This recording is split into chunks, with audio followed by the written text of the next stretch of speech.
So in here I've got things like my shovel, my axe, my mothership, the big jacket I put on if the weather's really cold, those sorts of things.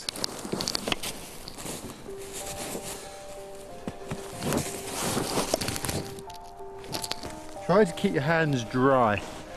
When people who are new to the north learn the hard way to keep their hands dry. If your hands get wet in the snow, they will get cold.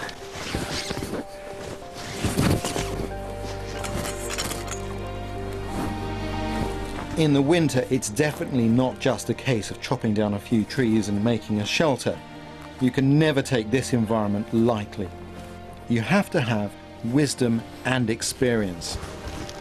And with those, it's perfectly possible to live here comfortably long term.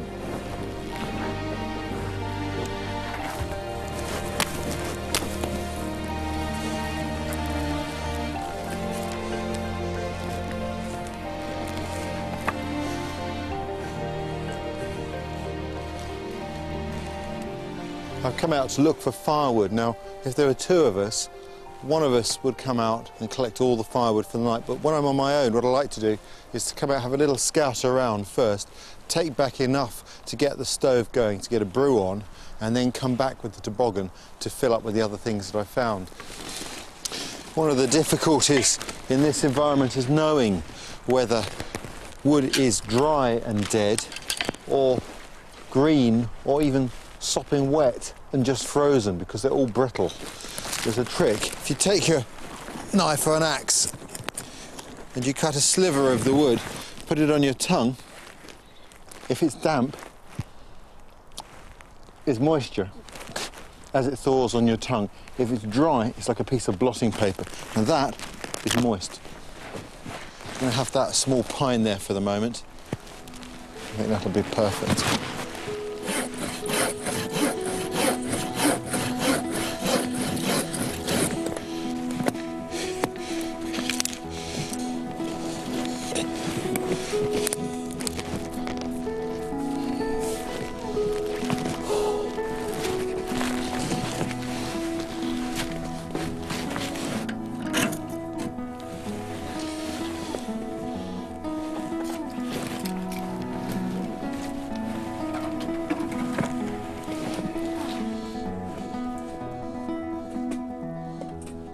Well, that's a great feeling. I've got the tent up, I've got the stove on, the fire's going, and that is a very important thing. When you're tired and you're cold, it really raises your spirits. I've already got some snow melting on there for a brew.